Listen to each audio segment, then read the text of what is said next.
میں محمد طالب رضا قادری رامپوری خواجہ غریب نواز رحمۃ اللہ علیہ کے تعلق سے کچھ سوالات کرنا چاہتا ہوں، آپ اس کا جواب عنایت فرما دیجیے۔ سوال نمبر 1 یہ ہے،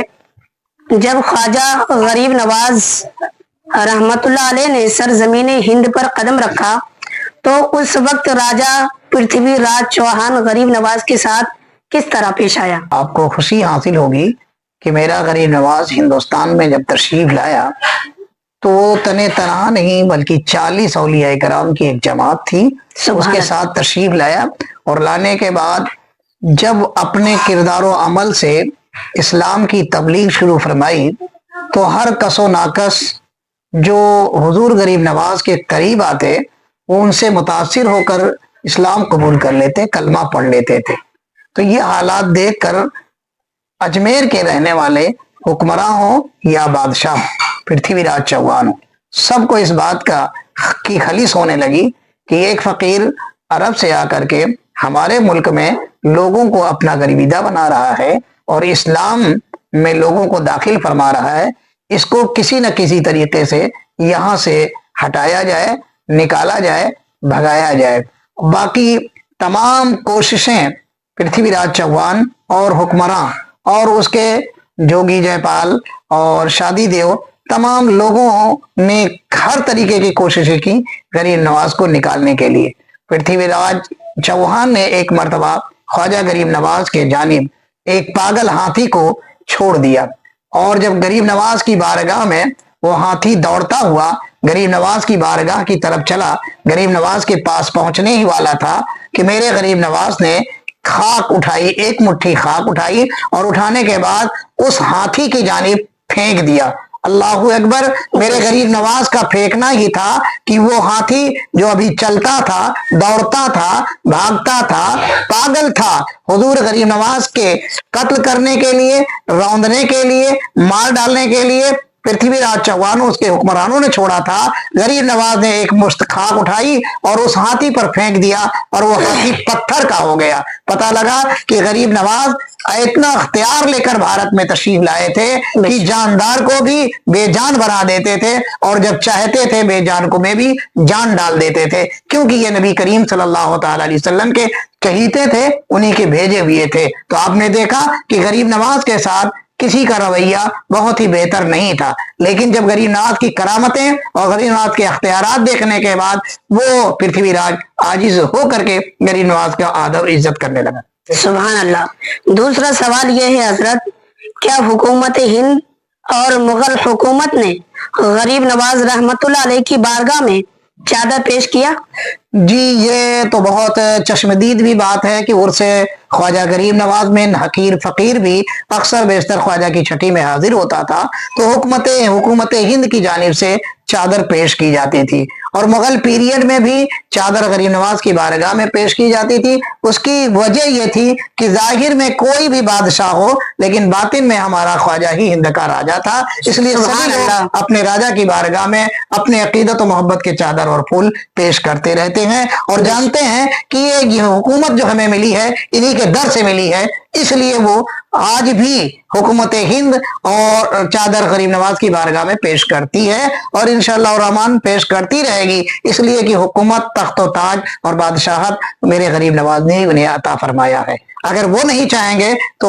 یقیناً ان کی حکومت اور ان کا تخت و تاج تاراج ہو جائے گا۔ اس لیے جس کو بھی راج ملا ہے یہ خواجہ ہند الولی کے در سے ہی ملا ہے، ہند کے راجا ہی نے انہیں راجا بنایا ہے۔ سبحان اللہ، سبحان اللہ۔ تیسرا سوال یہ ہے حضرت، جب غریب نواز رحمت اللہ علیہ پر پانی کے لیے پانی بند کیا گیا تو غریب نواز کے اشارے پر انا ساغر ایک پیالے میں سمٹ کر غریب نواز کے قدموں میں آ گیا، لیکن سوال یہ ہے کہ صرف انا ساغر ہی پیالے میں آیا تھا یا سارے اجمیر کا پانی سمٹ کر پیالے میں آ گیا تھا؟ بہت پیارا عمدہ سوال آپ نے کیا ہے۔ یقیناً غریب نواز کے اختیارات اس سے جھلکتے ہیں جب غریب نواز نے شادی دیو کو پیالہ دے کر بھیجا اور فرمایا کہ جائیے انا ساغر سے کہہ دیجئے، انا ساغر سے کہہ دیئے کہ خواجہ تمہیں بلا رہے ہیں۔ یہیں سے پتہ لگتا ہے کہ میرے خواجہ کی حکومت صرف انسانوں پر نہیں ہے، چرند و پرند میں بھی ہے اور پانی پر بھی ہے، پتھر و کنکر پہ بھی ہے۔ بہرکیف ایک پیالے میں انا ساگر ہی سمٹ کر نہیں آیا تھا، پورے اجمیر کا پانی اسی ساگر کا ہی نہیں، پورے اجمیر کا پانی اس پیالے میں سمٹ کر آ گیا تھا۔ اور تاریخ تو یہ بتاتی ہے صرف اجمیر کا پانی ہی نہیں بلکہ ماؤں کے سینے کا دودھ بھی خشک ہو گیا تھا اور وہ بچے بلکنے لگے تھے، رونے لگے تھے، تڑپنے لگے تھے۔ تو راجا نے ان کی پریشانی دیکھ کر، اپنی مخلوق کی، اپنے پرجا کی پریشانی کو دیکھ کر خواجہ ہندل ولی کی بارگاہ میں عریضہ داخل کیا کہ سرکار آپ پانی واپس فرما دیں ورنہ ہمارے پرجا جو ہے پیاس سے تڑپ تڑپ کے مر جائے گی۔ تو میرے غریب نواز نے پھر سادی دیو کو پیالہ دیا اور اسی انا ساگر میں ڈال دیا۔ جیسے ہی انا ساگر میں پیالے کا پانی ڈالا جاتا ہے ایسے پورے اجمیر میں پانی آ جاتا ہے اور سب لوگ تشنگی سے بے حال جو تھے وہ پیاس سے سارے سیراب ہو جاتے ہیں۔ یہ تھا غریب نواز کی کرامت کہ صرف ساگر ہی نہیں، پورے اجمیر کا پانی، چاہے وہ تالاب کا پانی ہو، چاہے کنویں کا پانی ہو، چاہے حوض کا پانی ہو، کہیں بھی کوئی قطرہ پانی کا نہیں تھا، سب سارا کا سارا انا ساگر کا اور اجمیر کا سارا پانی کیا کہتے ہیں اس پیالے میں آ گیا تھا۔ سبحان اللہ، سبحان اللہ، ماشاءاللہ۔ حضرت چوتھا سوال یہ ہے، جب حاکم شہر نے مرید خواجہ کو شہر سے نکالنا چاہا تو مرید نے غریب نواز سے کیا عرض کیا، پھر خواجہ پیا نے کیا فرمایا؟ ماشاءاللہ، یہ دیکھیے آج وہی باتیں بہت ہو رہی ہیں کہ کبھی کہا جاتا ہے ان کو نکال دیا جائے گا، ان کو نکال دیا جائے گا، یہ چلے جائیں، وہ چلے جائیں، آپ راستہ بدل دیں، آپ یہاں سے نکل جائیں۔ غریب نواز جب حیات تھے اس دور میں حاکم شہر نے آپ کے ایک مرید کو شہر سے باہر نکالنے کی کوشش کی اور اس کا پورا ارادہ تھا ہم اسے باہر نکال دیں گے۔ غریب نواز کی بارگاہ میں آپ کا مرید حاضر ہوتا ہے فریاد لے کر کے اور یہ کہتا ہے کہ سرکار شہر کا حاکم ہمیں شہر سے باہر نکالنا چاہتا ہے، سرکار میری مدد فرمائے۔ تو غریب نواز رضی اللہ تعالیٰ عنہ نے یہ فرمایا پتہ لگاؤ اس وقت شہر کا حاکم کہاں ہے۔